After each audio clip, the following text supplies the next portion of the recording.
세 사람의 영성이란 제목으로 말씀을 나눕니다. 사람이 직장에서 실력을 인정받을 때 기분이 좋죠. 다른 사람으로부터 저 사람 참 일 잘한다.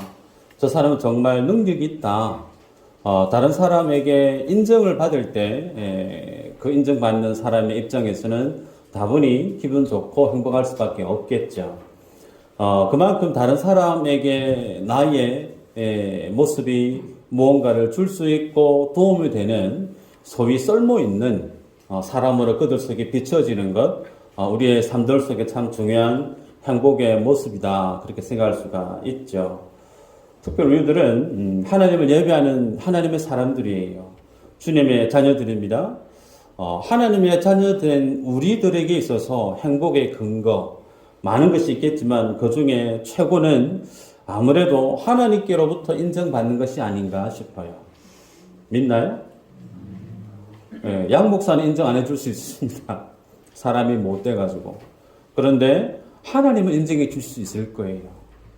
내가 보지 못하지만 하나님은 다 보시기 때문에 그 주님의 시선 앞에 우리가 믿음의 삶을 변명하지 않고 게으르지 않고 충실히 주님이 내게 맡기신 그 직분 앞에 남들 보든 안 보든 늘 주님 앞에 믿음의 삶을 하루하루 성실히 살아낸 그 인생에 대한 하나님의 평가는 분명히 인정하시고 남음이 있으리라 생각이 듭니다.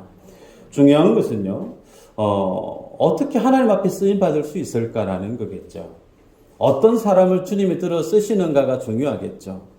하나님께 쓰임받는 인생이 정말 행복한 인생이라 우리는 고백하게 되는데, 우리가 성경을 바라보면 하나님은 아무에게나 찾아오시는 법이 없는 것 같아요.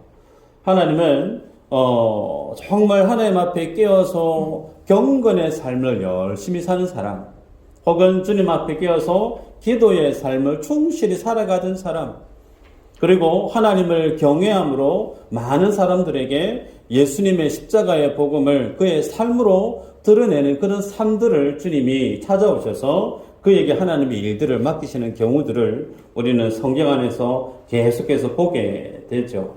오늘 우리들은 읽었던 이 본문 속에 세 사람의 인물이 등장하는데, 이 세 사람의 인물을 통해서 하나님이 어떤 사람을 들어 쓰시는가를 보기를 원하고, 동시에 하나님 앞에 제대로 쓰임받지 못하고 있는 사람들의 연약한 모습이 무엇인지를 동시에 보면서 하나님 앞에 내가 붙들어야 되고 내가 회복해야 될 믿음의 가치가 무엇인지를 찾는 그런 시간 되어졌으면 좋겠습니다.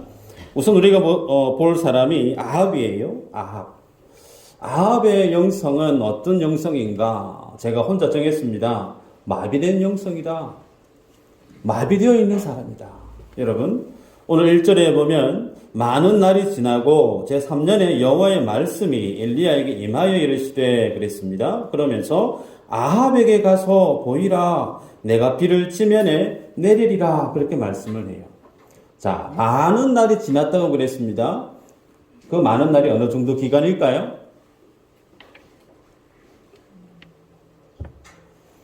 예수님은 누가복음 4장 25절에서 이 기간을 3년 6개월이라 친히 예수님께서 말씀을 하십니다.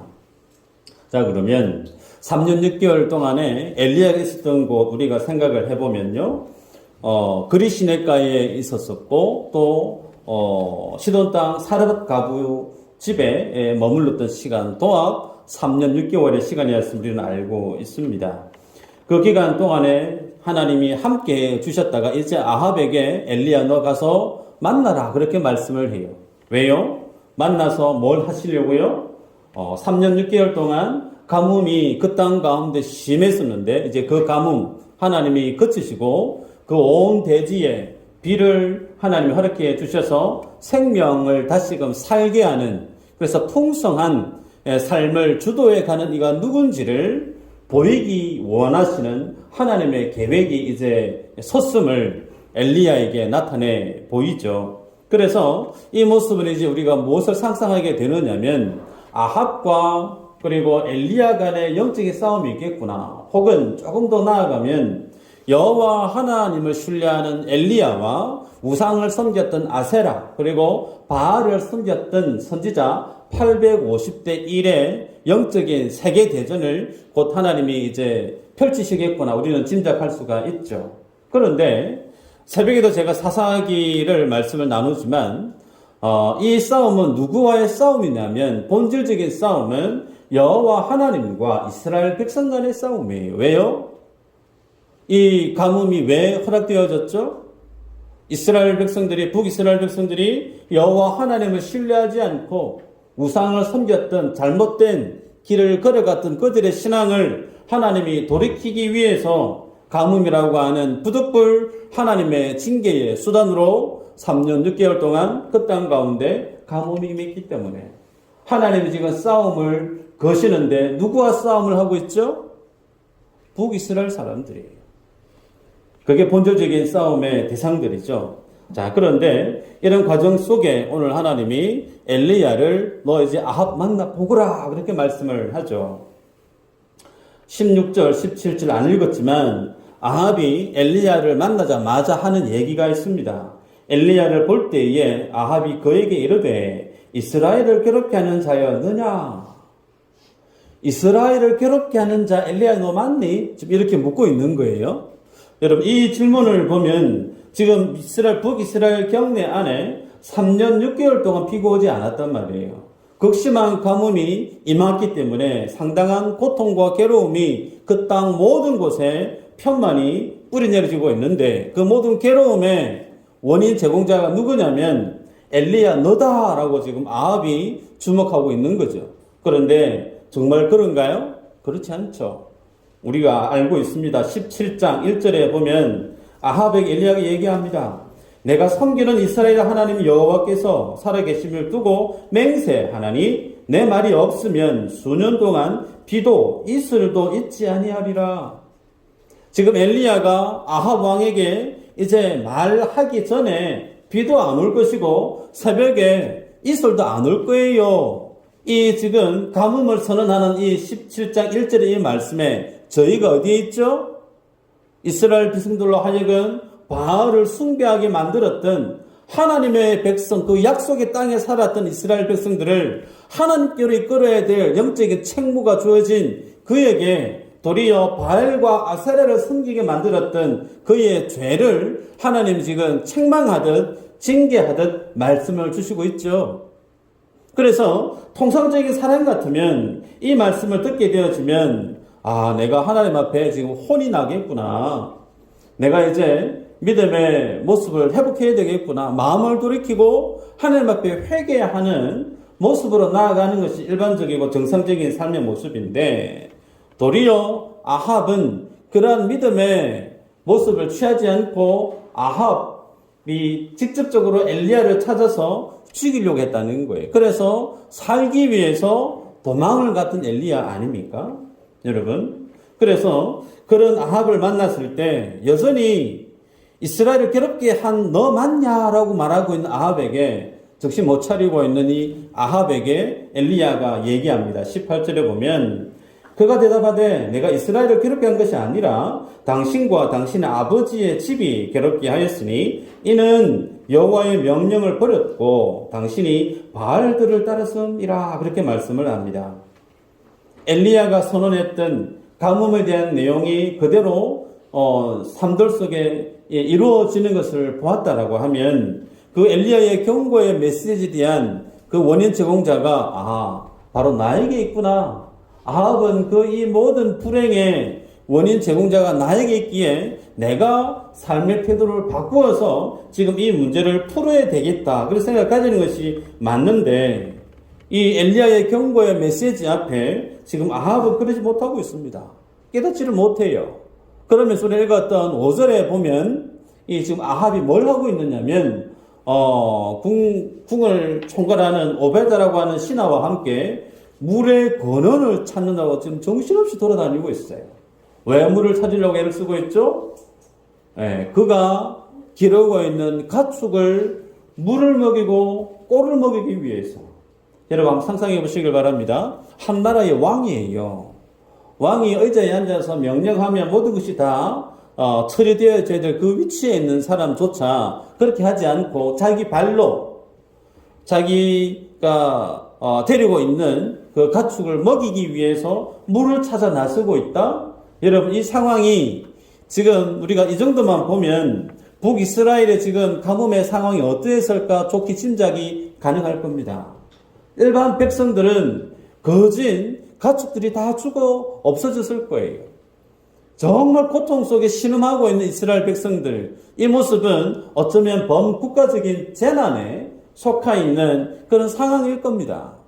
그러면 모든 백성들이 아우성인, 고통 속에 괴로움의 아우성인 그들의 모습을 보고 그들의 필요를 채워주고 그들의 문제를 풀어가야 될 총책임자인 아합 왕이 지금 뭐 하고 있느냐면 백성들의 삶은 돌아보지 않고 자기가 키우고 있고 자기가 돌아보고 있는 자기 가축 물 먹이려고 지금 온 땅을 지금 돌아다니고 있는 모습을 보게 됐죠. 여러분, 이 모습 그러면서 오늘 엘리야를 만나고 난 다음에 모든 불행이 자기에게 있음에도 불구하고 그것을 깨닫지 못하고 남 탓하고 있는 이 아합의 이 모습, 이 아합의 영성은 어떤 영성일까요? 영성이라 말할 수도 없을 정도로 사리 분별을 하지 못하고 있는 아합의 모습이죠. 뿐만 아니라 자기 욕심에만 붙들려서 자기 문제만 거기에 발목에 매여서 자신이 그 나라의 왕임을 전혀 감지하지 못하고 백성들의 고통에 대해서 전혀 돌아보지 않는 정말 모든 것이 꽉 막혀버린 그런 사람의 대표성을 띠고 있는 사람이 오늘 본문의 아합, 이 사람의 모습임을 성경이 보여주고 있어요. 여러분, 이 정도면 이런 사람들 세상 속에 간혹 만날 수 있습니다. 아무리 얘기해도 들려지지 않는 자기 혼자만의 고집으로 열심히 자기만을 위해 살아가는 사람, 세상 살다 가다 보면 간혹 만날 수 있어요. 그런데 세상 밖에만 그런 사람이 있을까요? 어쩌면 교회 안에도 있을 수 있어요. 교회 안에도. 하나님의 말씀이 들려지지를 않습니다. 본인의 생각으로 꽉 막혀 있어서 본인의 계획, 본인의 생각, 본인의 욕심, 자기만을 위해서 오롯이 열심히 앞만 보고 달려가는 인생에게 하나님의 말씀이 아무리 전개되어져도 하나님 사랑하세요? 이웃을 사랑하세요? 복음 전도 양육 훈련을 열심히 동참하십시다. 아무리 얘기를 해도 귀에 들리지 않는 거예요. 모든 것을 다 닫고 살아가는 사람. 그 사람은 하나님을 믿는 사람이 아니에요. 오늘 본문에 두 번째 사람이 소개되어지는데 3절에 보면 오바댜라고 하는 사람이 소개되죠. 아합이 왕국 맡은 자 오베다를 불렀으니 이 오베다는 여호와를 지극히 경외하는 자라 그랬습니다. 오베다라는 인물, 왕국을 맡았다 그렇게 소개하고 있어요. 그렇기 때문에 왕국을 총관리하는 사람, 상당히 고위 관료이다 우리 그렇게 이해할 수가 있죠. 뿐만 아니라 그 왕국을 그에게 맡겼다라고 하는 것은 또 아합과 함께 지금 물의 권원을 찾고 함께 움직이고 있다라고 하는 그 사실을 통해 알 수 있는 것은 아합이 상당히 신뢰하고 있는 사람, 어쩌면 아합의 최측근, 거의 오른팔로 쓰임받는 사람, 우리 그렇게 볼 수가 있겠죠. 그런데 이 사람이 성경을 무엇으로 표현하고 있느냐면 여호와 하나님을 경외하는 사람이었다. 지극히 경외하는 자라. 여러분 상상해 보시길 바랍니다. 아합의 와이프가 이세벨 아니에요. 시돈 사람 이세벨입니다. 이 이세벨은 하나님의 선지자를 죽이는데 혈안이 되어졌던 사람이에요. 그리고 아합도 물론 마찬가지입니다. 하나님을 섬기는 사람 다 쫓아내고 바알과 세라를 섬기는 모든 선지자들, 그래서 모든 이스라엘 경내 안에 우상을 섬기는 그 일에 앞장서서 하나님과 등을 지고 모든 우상 숭배의 길로 문을 활짝 열고 있는 사람 아합이에요. 그런 자신의 죽은 곁에서 뭐하고 있느냐면 하나님을 지극히 경외하고 있다 그렇게 말씀을 합니다. 뿐만 아니라 성경에 보면 이세벨이 하나님의 선지자를 다 죽이려고 할 때 이 오베다가 뭘 했느냐면 그 하나님의 선지자 100명을 구출해내요. 100명을 구출해내서 50명 나눠서 굴에다가 숨겨놓고 그들을 공개했다라고 얘기를 합니다. 여러분, 제가 한번 계산을 해봤습니다. 떡을 먹었다 치십시다. 떡값이 얼마인지 잘 모르지만 한 2,500원에서 3,000원 정도 계산을 했을 때 비가 안 왔던 그 가뭄의 기간이 3년 6개월 아닙니까? 대략적으로 계산만 해도 돈이 5억이 넘더라고요. 제가 계산해 보니까. 성경 준비하다 보면 그런 것도 합니다. 5억이라는 돈이 작은 돈이 아니잖아요. 더 중요한 것은 자신의 죽음과 전혀 정반대의 길을 걷고 있는 사람이 오베다예요. 본인이 이세벨이 지금 죽이려고 하는 그 사람을 빼내서 본인이 지금 살려주고 있고 그 사람들이 죽지 않도록 그들의 삶의 배후에 모든 물심양면 돕고 있는 일을 하고 있었다라는 이 사실이 아합의 귀에 들려졌다라고 하면 어떻게 될까요? 목이 떨어지겠죠. 자신의 생명을 걸고 지금 하나님을 신뢰하면서 선지자 100명을 지금 공개하고 있었던 사람이 오베다예요. 그런 그의 삶의 모습이 얼마나 힘들었을까. 여러분, 하나님 믿지 않는 사람들이 자기 궁 안에 모든 삶이 다 꽉 차 있습니다. 그나마 하나님을 신뢰하고 하나님을 두려워하고 율법의 근거에서 주님을 예배했던 사람들은 다 하나같이 어디로 갔을까요? 남유다로 다 내려갔습니다. 나 여호와 하나님을 섬겨야 되는데 이세벨이 떡하니 오더니 바알에게 절하라 그러고 아세라에게 절하라 그러니까 북이스라엘은 못 살겠다는 거예요. 그래서 다 내려가 버렸습니다. 제사장도 레위인도 그리고 남아있는 그 모든 종교의 그 일에 종사하는 사람들은 여호와를 신뢰한 사람이 한 사람도 없어요. 그냥 직업 삼아 돈벌이 삼아 제사장 하고 있고 레위인이 했던 그 일을 맡아서 하고 있는 거예요. 그러기에 혼자 내가 여호와 하나님을 믿는 그 모습이 조금이라도 자기의 정적들에게 노출되어지기만 하면 그 자리를 지켜낼 수 있었을까? 힘들죠. 그러면서도 그 속에 자신의 믿음을 지켜갔던 사람이 오베다예요. 얼마나 힘들었을까? 개인적인 삶도 자신의 주어진 업무도 사회적인 자신의 상황 속에서도 단 한 번도 허투루지지 않기 위해서 그러면서 하나님 앞에 정직하게 자신의 삶을 꾸려갔던 사람이 오베다. 겉으로 보면 상당히 훌륭한 믿음의 사람이다. 우리 그렇게 여겨질 법해요. 그런데 반전이 있어요. 9절 이후로 보면 엘리야를 오베다와 만나게 되어지는데 이 엘리야가 오베다에게 하는 얘기가 있어요. 뭐라고 얘기하냐면 내가 지금 여기 있으니까 네 저기 너의 왕 아합에게 가서 내가 여기 있다고 얘기 좀 해라. 이제 엘리야가 아합과 대면하기 위해서 오베다를 만나서 오베다에게 신분을 보내는 겁니다. 그런데 그 얘기를 하니까 이 오베다가 엘리야의 그 말을 곧이곧대로 믿지 않는 거예요. 7절에 보면요. 오베다는 엘리야를 향해서 내 주 엘리야여 당신이니까 그러죠. 그렇게 묻듯이 얘기하는데 엘리야는 또 그에게 말합니다. 내 주에게 말하기를 엘리야가 여기 있다 하라.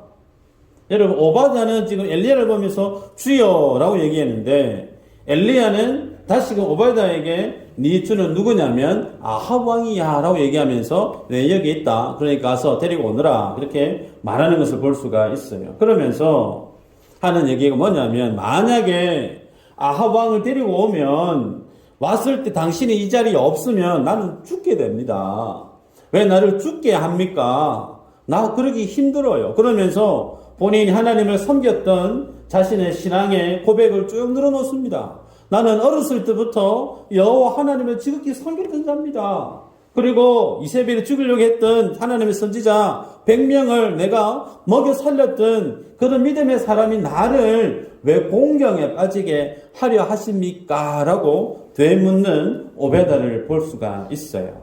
여러분, 이 모습 속에서 우리가 알 수 있는 거, 엘리야를 만난 이 오베다는 지금 자기 앞에 서 있는 엘리야를 전혀 신뢰하지 않고 있는 모습을 보게 됐죠.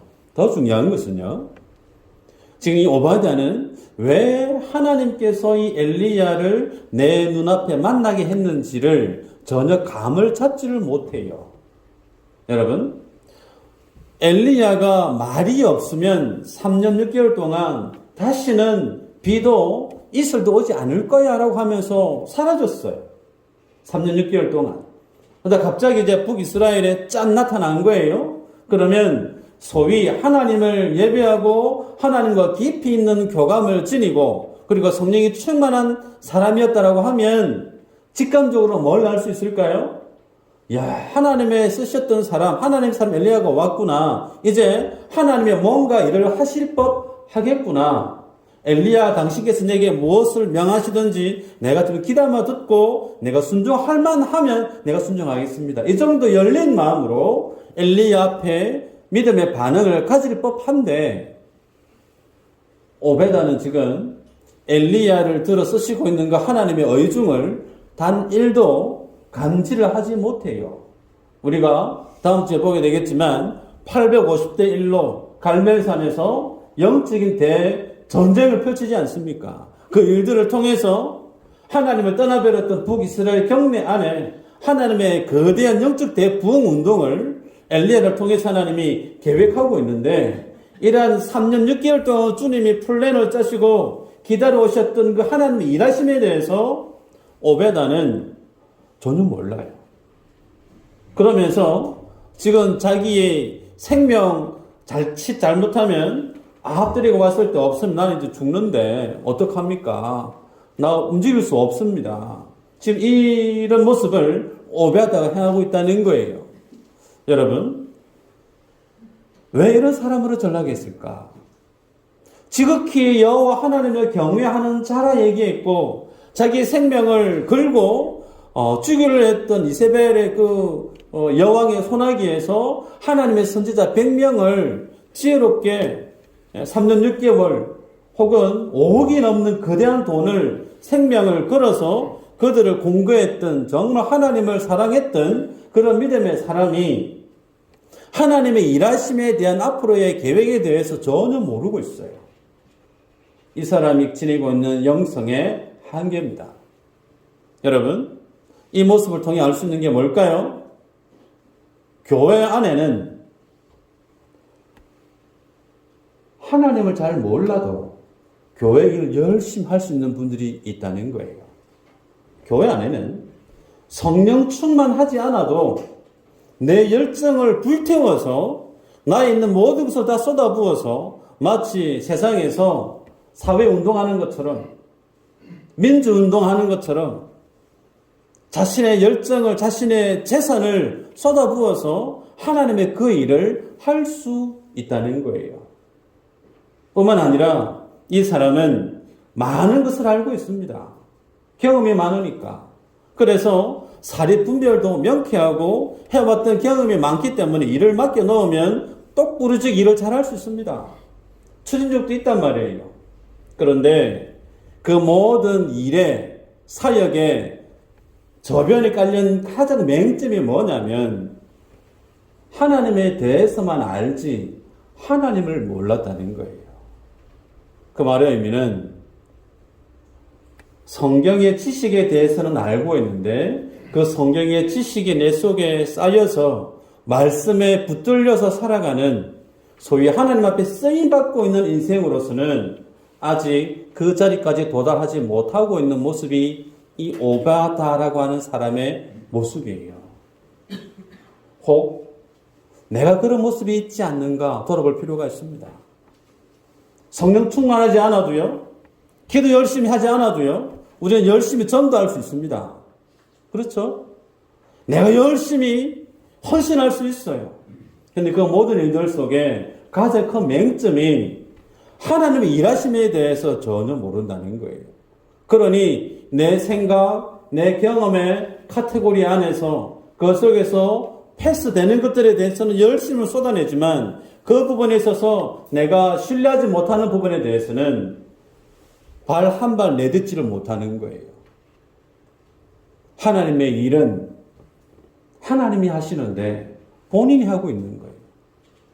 교회 안에 그런 분들이 있을 수 있습니다. 마지막으로 오늘 본문의 엘리야의 영성을 보게 되는데요. 엘리야의 영성, 이 사람은 다분히 하나님의 음성을 직접적으로 들었던 사람이죠. 그러니 하나님의 뜻도 알고 하나님의 계획도 바로 압니다. 그러면서 그가 3년 6개월 동안 하나님과 함께 동거동락했던 시간들을 우리는 이미 앞서 보아왔죠. 그래서 그는 그 기간 동안에 하나님께서 모든 천지 만물의 주관자임을 깨달았습니다. 거리 시내가에서 아무도 없는 깊은 산 계곡 속에 니 거기 가라 라고 말씀해서 그곳에서 지냈는데, 아침 저녁으로 뭐 했죠? 까마귀가 고기 뷔페를 다른 사람들은 막 가뭄에 너무 힘들었는데 하나님이 까마귀를 통해서 나를 살려주시는구나. 그러더니 이제 조금 있다가 시돈 땅 사르밧 가부 집으로 보내죠. 여러분, 사르밧이라고 하는 그 여인의 가부가 살았던 곳은 시돈 땅입니다. 아합 왕의 와이프의 이세벨의 고향이 시돈 아닙니까? 왜 하나님이 그 시돈으로 보내셨을까? 이왕이면 하나님이 신뢰한 사람이 많은 남유다로 가라고 해도 되는데, 믿음의 동력자들이 많이 절비한 성전에 가서 예배하고 성전에 가서 기도해도 되는데, 왜 하나님은 처음에는 그리 시내가로 보내시더니 이제는 시돈 땅, 우상을 섬기는 가장 핵심 그 깊숙한 그곳에 가서 하나님이 거하게 하셨을까? 그곳에서 너의 삶을 살려내는 여호와 하나님이 어떠한 분인가를 가르치셨던 거죠. 그래서 엘리야는 하나님 앞에 쓰임받았던 인생이에요.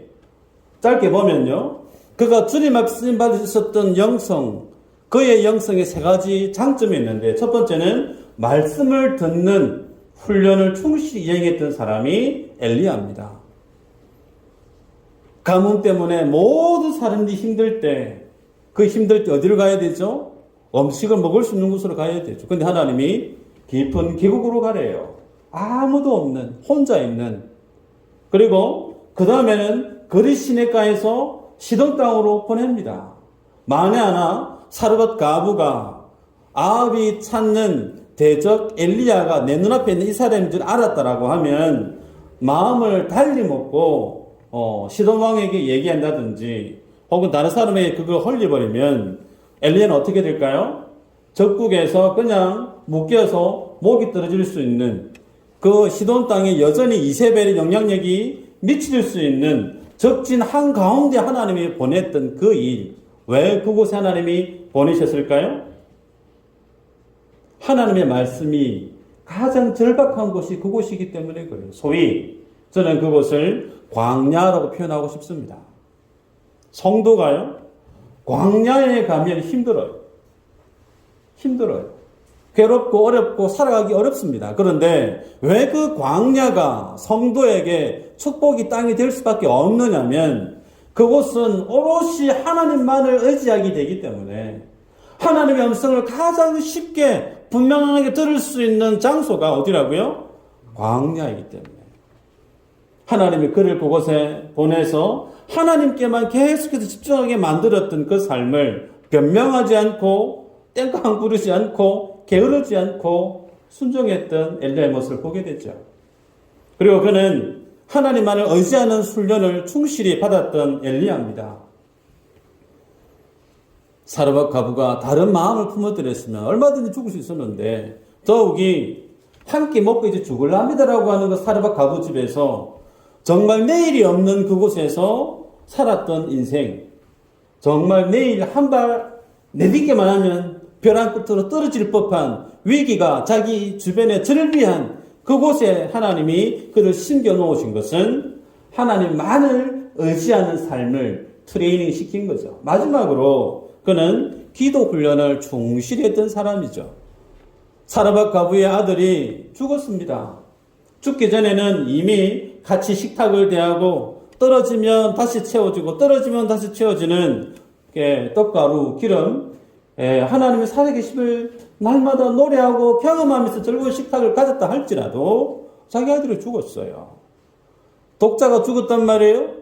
그 죽음의 사실 앞에 신뢰를 쌓았던 그 모든 관계가 일거의 물거품으로 날아가 버릴 수 있는 위기 속에 엘리야가 어떻게 행동했죠? 하나님 앞에 기도를 합니다. 기도하는데 죽은 아이를 자기 다락에 올리고 올라가서 그 죽은 아이의 자기 몸을 포개죠. 전에도 말씀을 드렸습니다. 죽은 시체는 부정하다 그랬습니다. 율법을 모르는 사람 아닌 하나님의 선지자예요. 율법에 정통한 엘리야입니다. 그 부정한 것에 손을 대면 자기도 부정하게 되어지기 때문에 상식적인 기본적인 이해를 가지고 있는 유대인들은 절대로 죽은 시체에 손을 대는 법이 없죠. 그런데 그 몸 위에 자기 몸을 포기해요. 왜요? 주님, 나는 죽어도 좋은데 이 아이 살려달라는 거예요. 그렇게 하나님 앞에 간절하게 3번 기도를 하지 않습니까? 그러면서 그 기도하는 그 모습을 통해서 그가 뭘 깨닫게 되어지냐면 죽은 자도 살려내시는 이가 하나님임을, 기도의 능력이 어떠함을 엘리야는 체험해서 알게 되어지죠. 근데 중요한 것은요, 그렇게 기도하면서 성경에 저자되신 그 하나님이 우리들에게 뭘 보여주기를 원하시느냐면, 엘리야가 정말 기도 열심히 하네, 우리도 기도 열심히 해야지, 그 얘기가 아니에요. 그렇게 기도하면서 성경이 뭘 덜쳐내고 있느냐면, 북이스라엘이 죽어가고 있는데 하나님을 떠나서 모든 인생이 지옥으로 내달리고 있는 그 상황을 위에 분 하나님이 보고 계세요. 그 영혼들을 살려내셔야 되는데 그 하나님 가지고 있는 그들에 대한 구원의 계획이 뭐죠? 자신의 독생자를 십자가에 찢어 죽이셔야만 하는, 자기 자신을 그냥 그 죄에 내던져야만 하는 하나님의 그 마음을 엘리야가 그의 사르밧 가부의 아들을 살려내는 그 모습을 통해서 누구에게요? 오늘 우리에게 하나님의 마음이 어떠함을 보여주고 있는 거예요. 그래서 기도는 문제 해결의 방법이 아닙니다. 기도의 목적은 하나님의 뜻을 아는 데 있어요. 하나님이 어느 정도로 죽은 영혼을 살려내기를 원하시는지, 하나님이 구원하시기로 작정한 영혼들을 구원하시기 위한 그 하나님의 불붙는 마음이 어떠함을 엘리야의 기도의 모습을 통해서 우리에게 보여주고 있는 거죠. 말씀을 맺습니다. 여러분, 저는 목회자입니다. 목사가 가장 소원하고 즐거워하는 게 뭐냐면 여러분들이 행복하게 사는 거겠죠. 믿으시나요? 두 분만 믿으시는 모양인데 진짜거든요. 여러분 모두 행복했으면 좋겠어요. 그런데 성도의 행복한 그 삶은 주머니 손 찔러 놓고 가만히 있으면 하나님 다 펼쳐주시는 게 아니에요. 엘리야의 영성의 그 모습 한번 기억하십시다. 말씀을 듣는 자리에 핑계대지 않습니다. 하나님이 가라고 하면 가요. 아합 만나라고 하면 만나러 가다가 아합이 칼 날리면 그냥 죽습니다. 사지로 가라고 하는데도 갑니다. 왜요? 그리 시냇가에서 살려주셨고 사르밧 가부의 자녀도 죽은 영혼을 살려냈던 그 하나님을 엘리야는 알고 있기 때문에 나를 죽이려고 하는 아합에게 하나님이 가라고 하면 변명하지 않고 가는 거예요. 말씀의 자리를 사모하는 여러분 되시기를 축복합니다. 하나님만을 의지하는 그 믿음의 자리가 괴롭습니까? 돈이 없어서, 직장이 어려워서 교회 일을 하는 것이 내 마음에 너무 힘들고 어렵습니까? 그 힘든 자리가 축복이에요. 왜요? 누구만 의지하기 때문에? 하나님만 의지하기 때문에. 돈 많고, 제가 늘 얘기하죠. 건강한 사람이 하나님 예배하기 쉬운가? 아니요. 돈 많은 사람, 몸 건강한 사람, 자기 주변에 친구가 많은 사람, 하나같이 죄짓기를 절기하기 바빠요. 몸 아픈 사람, 돈 없는 사람, 상처가 너무 많은 사람, 교회 오지 말라고 해도 교회 옵니다. 새벽 제단을 빠지는 법이 없어요. 하나님이 누구를 기뻐할까요? 주님 앞에 나와서 물이 주아리는 사람이겠죠.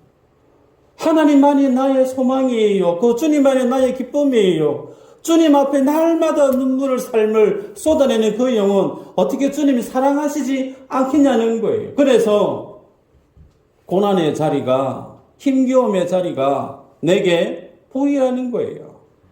기도의 자리 마찬가지입니다. 내 삶의 문제가 절비할 때 그것 때문에 기도할 수 있습니다. 그러나 그 문제를 뛰어넘어서 우리가 바라봐야 될 것은 하나님의 뜻이 어디에 있는지를 알아가는 자리까지 가야 되는 게 기도의 자리의 목적이라는 거예요.